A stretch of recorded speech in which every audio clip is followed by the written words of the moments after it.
दोस्तों स्वागत है आपका द एग्ज़ाम पोर्टल में। कैसे चली आपकी तैयारी? तो 4-5 दिन से वीडियोस नहीं आ रहे थे। पुलिस वीक मनाया जा रहा था, आप लोगों ने देखा होगा, हर जगह न्यूज़ चल रहा था। इस बीच काफ़ी लोगों से इंटरेक्शन करना था, उनसे जाके मिलना था। काफ़ी कुछ करिकुलर एक्टिविटीज़ के रूप में थे, तो वो हम लोगों ने किया है। इसी बीच में कल हर ज़िले में पुलिस बल के द्वारा ब्लड डोनेशन कैंप लगाया गया था, तो मैंने भी जाके थोड़ा सा ब्लड दिया है। तो ये मेरा दूसरा तीसरा बार है शायद। तो अच्छा ही लगता है। उस समय इंजेक्शन जाता है तो बड़ा डर लगता है, इतना मोटा सा रहता है, लेकिन 1 यूनिट लेते हैं, 300 ml का ब्लड एक करना होता है थोड़ा सा। फिर उसके बाद 2-3 दिन बाद आपको फ्रेश महसूस होता है। तो कल की बात थी, आज पुलिस वीक ख़त्म हुआ है। इसमें सबसे जो इम्पोर्टेंट बात हुआ कि माननीय मुख्यमंत्री का जो भाषण हुआ था, उसमें उन्होंने बल दे के कहा है कि जो संख्या है, मतलब निर्धारित संख्या है पर पुलिस की प्रति व्यक्तियों के आधार पे, तो उसको बढ़ाने की बात है। और उन्होंने खाली पद को मतलब भरने में त्वरित ये लाया जाए, गति को बढ़ाया जाए, एक करा है। इसके लिए सचिव जो हैं बिहार सरकार के, डीजीपी जो हैं, और जो भट्टी साहब हैं बिहार पुलिस के को देख रहे का अध्यक्ष, बोर्ड की अध्यक्षता कर रहे हैं, उन तीनों को उन्होंने बाकायदा खड़ा किया, फिर पूछा कि ऑप्शन क्या हैं, कैसे हैं, इस पे होगा कि नहीं।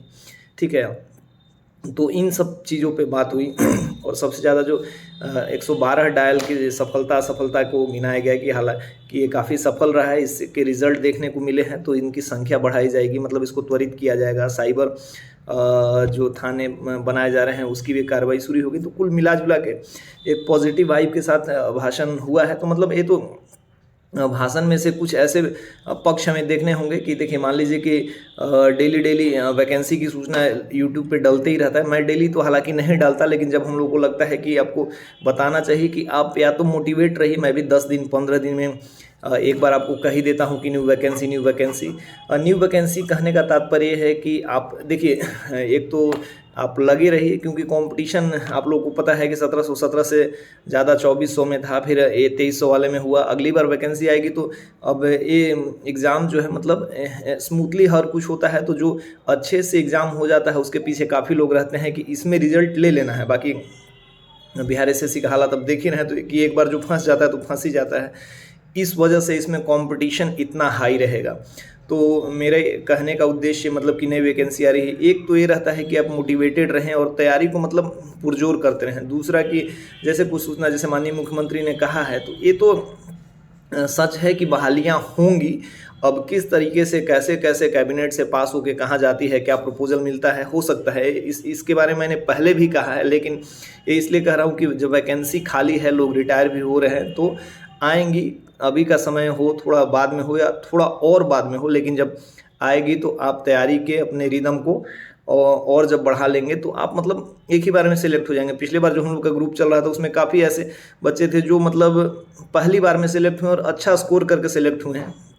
तो उनका यह था कि वैकेंसी का इंतज़ार नहीं कर रहे थे कि जब वैकेंसी आएगी तभी हम लोग पढ़ना शुरू होंगे। आप पढ़ते रहिए। और इसका जो सिलेबस है सबसे जनरल सिलेबस है। मान लीजिए कोई भी एग्ज़ाम का है, इसमें मैथ रीजनिंग जोड़ दीजिए तो आपका प्रिपरेशन पूरा हो जाता है। जीके जीएस तो हर प्रिपरेशन का बेस होता है, और इसमें आप बेहतर करेंगे जितना प्रैक्टिस करेंगे और जितने समय से तैयारी करते रहेंगे। मतलब युद्ध से पहले की तैयारी जो होती है ना, आपको युद्ध में और मजबूत बनाता है। इस वजह से मैं कभी कभी वीडियो बना देता हूँ कि नई वैकेंसी आएगी, और जब ऐसा लगता है, जैसे जब माननीय मुख्यमंत्री ने कहा है कि हम लोग देंगे तो होना ही चाहिए, तो इस बात से आश्वस्त रहिए और आप पढ़ाई को कंटिन्यू करिए। मतलब मोटा मोटी कुल मिला के तैयारी करिए।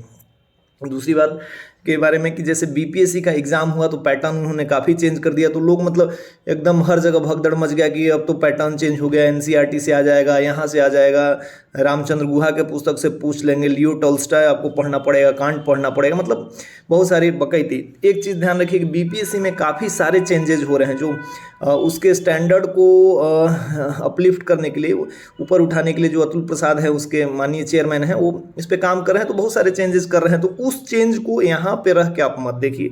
सबसे पहले आप उस चेंज के पीछे मत भागिए।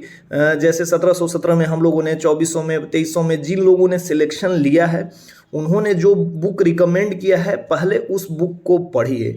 वो बुक यदि आपका कंप्लीट हो जाएगा तो आपको खुद पता चल जाएगा कि अभी मेरी तैयारी पूरी हुई है या नहीं हुई है, हमें आगे और पढ़ना आपको अपनी क्षमता का आकलन हो जाएगा कि नहीं।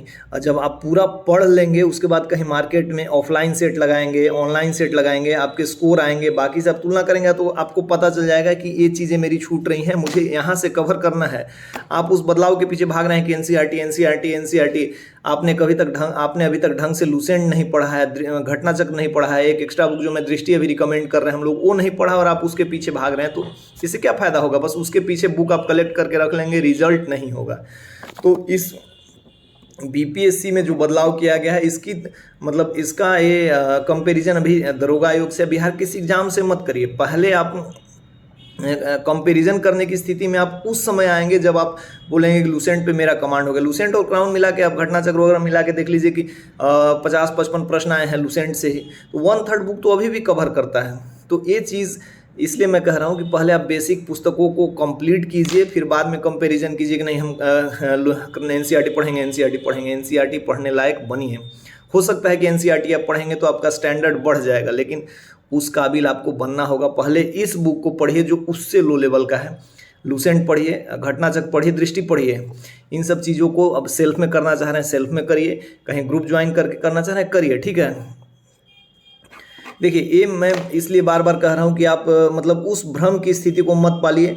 आप ऊंचा जाने के चक्कर में नीचे की चीज़ों को भूल जाएंगे और रिजल्ट नहीं होगा। कंपटीशन दिन ब दिन टफ होते जा रहा है। ये हो गई दूसरी बात, यही पहली बात। और दूसरी बात के लिए करा था, तैयारी करते रहिए। एक काफ़ी और क्वेरी आ रहा था कोचिंग के बारे में कि दरोगा के लिए कोचिंग कौन सा बेस्ट रहेगा और कोचिंग करें या नहीं। तो इस पर मैं मतलब अभी थोड़ा सा समय मिला है इस वीक में, तो जल्द ही आज या कल में एक और वीडियो अपलोड होगा बिहार दरोगा के कोचिंग के रिगार्डिंग कि कौन सा कोचिंग सही रहेगा या क्या करना चाहिए, है ना।